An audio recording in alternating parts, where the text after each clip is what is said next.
জীবন এবং সময় পৃথিবীর সর্বশ্রেষ্ঠ শিক্ষক। জীবন শেখায় সময়কে ভালোভাবে ব্যবহার করতে, সময় শেখায় জীবনের মূল্য দিতে। সময়কে যদি ঠিকমতো ব্যবহার করা যায় তবে কেউ সময়কে নিয়ে অভিযোগ করবে না। হ্যালো এভরিওয়ান, আসসালামু আলাইকুম। Welcome to Miran daughter. আশা করি যে যেখান থেকে দেখছেন সুস্থ এবং ভালো আছেন। আলহামদুলিল্লাহ, আমরাও ভালো আছি। আরও একটি নতুন ভিডিওতে সবাইকে ওয়েলকাম জানাচ্ছি।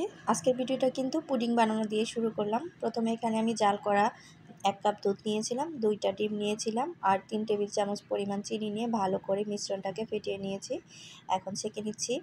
পুডিং কিন্তু কম বেশি ছোট বড় সবাই বানাতে পারে এবং কি আমার থেকে খুব বেশি ভালো বানাতে পারে। তারপরেও কিন্তু আমি একটু বলে দিলাম আমি কিভাবে বানাই।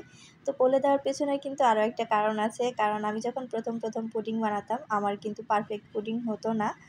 তো আমার এখন যে পারফেক্ট পুডিং হয় এটার পেছনে কিন্তু রুবামার বাবার অনেকখানি অবদান আছে। অনেকখানি না, পুরোটাই অবদান আছে। তো বারবারই কিন্তু রুবামার বাবা বলতো যে নষ্ট হলে হোক, তাতে কোনো সমস্যা নেই, এখানে তো তুমি তোমার জিনিস দিয়ে বানাচ্ছ, কেউ তো আর তোমাকে জরিমানা করবে না বা তোমাকে কেউ বকতেও আসবে না। তুমি বারবার ট্রাই করবে, দেখবে একটা জিনিস যখন বারবার ট্রাই করবে তখন কিন্তু ঠিকই হয়ে যাবে। তো বারবার ট্রাই করতে করতে এখন কিন্তু আলহামদুলিল্লাহ অনেক সুন্দর হয়।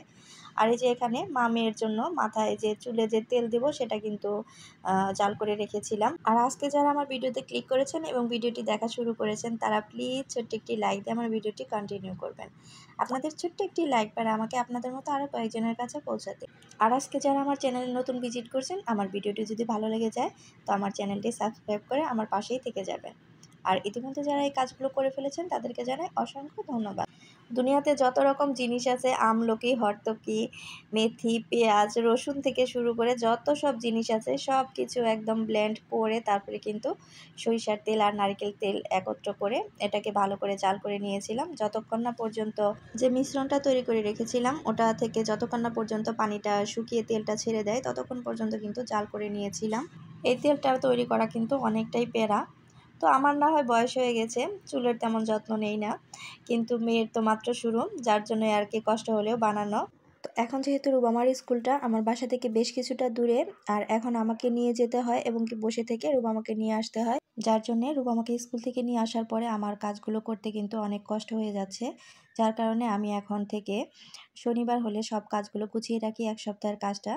এখানে কিন্তু এই যে আদা রসুন ছিলে নিয়েছি, ওগুলো পেস্ট করে নিব। আর হচ্ছে এখানে কিছু পেঁয়াজ ছুলে রেখেছি আস্ত করে, কিছু পেঁয়াজ কেটে রেখেছি। আস্ত পেঁয়াজগুলো আমি বক্সের ঢাকনা দিয়ে নর্মাল ফ্রিজে রেখে দিব, ওটা কাটেনি, যখন যেমন প্রয়োজন হবে ওরকম কেটে নেব। আর হচ্ছে এটা আমি যে কেটে নিয়েছি কিছু পেঁয়াজ, এটা আমি ডিপে রেখে দিব। আর এখানে কিছু রসুন ছুলে রেখেছি। অনেক সময় ডাল বাগার দেওয়ার জন্য রসুন লাগে, শাক বাগার দেওয়ার জন্য রসুন লাগে, আবার অনেক সময় সবজি বাগার দেওয়ার জন্য কিন্তু রসুন লাগে। তো তাড়াহুড়ো করে রসুন ছিলতে গেলে দেখা যায় অনেক সময় লেগে যায়। আর আমি যেহেতু ছোট রসুনটা খাই, দেশি রসুনটা, আমার তার একটু বেশি সময় লাগে।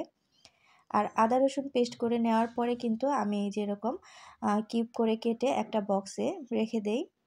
তো এটাও কিন্তু আমি ডিপে রাখি, আমি নর্মালে রাখি না। আসলে নর্মালে রাখলে দেখা যায় পুরো নর্মালটা মশলা মশলা একটা স্যান্ড হয়ে যায়, যার কারণে আমি এরকম করে ডিপ ফ্রিজেই রেখে দেই। এতে করে দেখা যায় যে আমার কাজ অনেকটা সহজ হয়, কারণ যখন পুরো বক্স ধরে মশলা রাখা হয় ওটা কিন্তু বরফ ছাড়তে অনেকটা সময় নেয়, কাটতেও কিন্তু অনেকটা সময় নেয়।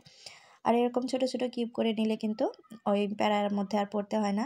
আর এখানে কিন্তু আমি ডাল সিদ্ধ করে নিয়েছি, ডাল সিদ্ধ করে বক্সে করে এটা রেখে দিব। তো দেখা যায় যে ডাল সিদ্ধ করতে কিন্তু অনেকটা সময় লেগে যায়।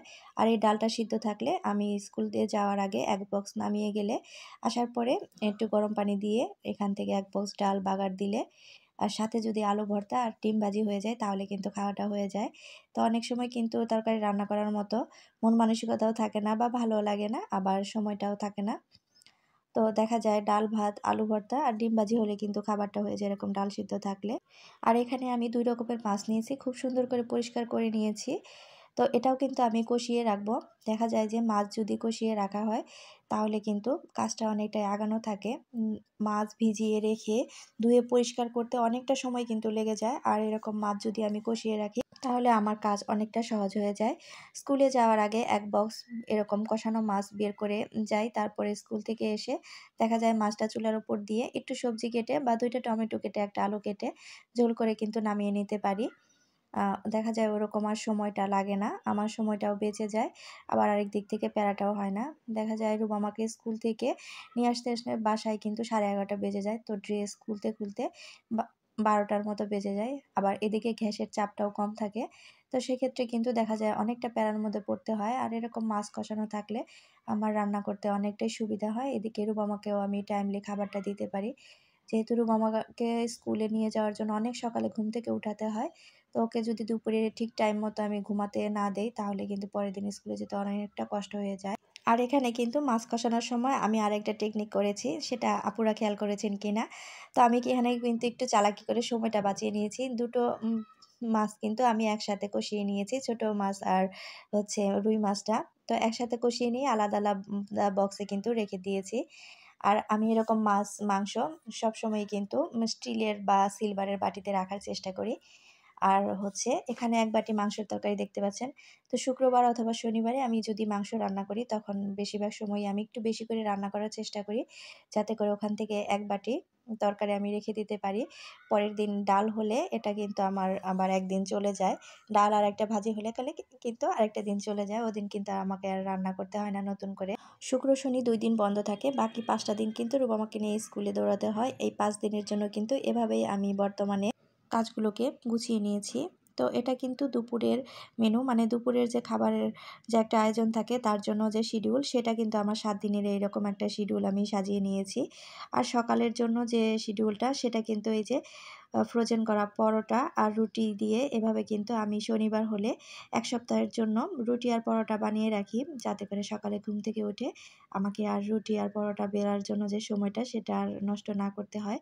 তো এখানে কিন্তু আমি বেশ কিছু পরোটা বেলে নিয়েছিলাম। তারপরে একটার পর একটা পলিথিন দিয়ে একটা পলি ব্যাগে রেখে দিলাম এভাবে। এটা আর বক্সে রাখবো না, বক্সে রুটি রাখবো। তার জন্যে কিন্তু এই পরোটাগুলো প্যাকেটে রেখে দিলাম। আর এখানে এই যে বেশ কিছু রুটি বেলে নিয়েছি, সেদ্ধ আটার রুটি। এটা কিন্তু লাল আটার রুটি। আর এটা আমি হালকা সেঁক দিয়ে রাখবো। কারণ লাল আটার রুটিটা এর আগে আমি এরকম কাঁচা ফ্রোজেন করে রেখেছিলাম। তাতে করে দেখা গিয়েছে রুটিগুলো আমার খুব একটা ভালো ছিল না। সাদা আটার রুটি যেটা, সেটা কিন্তু খুব সুন্দর থাকে। আর এই লাল আটাটা কেন জানি লেগে যায়। যার কারণে একটু ছ্যাঁকা দিয়ে রাখলাম। তো বেশ কিছু রুটি কিন্তু আমি এখানে বানিয়ে নিয়েছিলাম। এটা আমার ১ সপ্তাহের বেশি চলে যাবে। ফ্রেশ জিনিসের স্বাদ সবসময়ই বেশি ফ্রোজেন জিনিসের থেকে। কিন্তু বর্তমানে পরিস্থিতির শিকার আমরা। তো এরকম পরিস্থিতির শিকার হলে কিন্তু বাধ্য হয়ে দেখা যায় ফ্রোজেন জিনিসগুলোর আশ্রয় নিতে হয়। তাছাড়া কিন্তু আর উপায় নেই। তো ওই যে পুডিংটা যে বসিয়ে দিয়েছিলাম, ওটা কিন্তু ঠান্ডা হয়ে গেছে। এখন কিন্তু পুডিংটা আমি একটা প্লেটে সার্ভ করে নিলাম। তো পুডিংটা কিন্তু মাশাআল্লাহ অনেক সুন্দর হয়েছিল। খেতেও কিন্তু অনেক টেস্টি হয়েছিল। রুমামা যখন ছোট ছিল তখন কিন্তু আমি ব্লেন্ডার থাকা সত্ত্বেও আমি মসলা কখনো ব্লেন্ডারে পেস্ট করে খেতাম না। পাটায় পিষে খেতাম। ওটা আমার কাছে তরকারি বেশি টেস্ট লাগতো। আর এখন এমন অবস্থা হয়েছে, মাংসের তরকারিও ফ্রোজেন করে খাওয়া লাগছে। তো মানুষ আসলে পরিস্থিতির শিকার না হলে বোঝা যায় না কখন কি করতে হয়। তো আজকে কিন্তু পুডিংটা দেখাতেই ভিডিওটা শেষ করব। আর এখান থেকেই সবার কাছ থেকে বিদায় নিব। সবাই ভালো থাকবেন, সুস্থ থাকবেন, আমাদের জন্য দোয়া করবেন। দেখা হয়ে যাবে নেক্সট কোনো ভিডিওতে। আল্লাহ হাফেজ।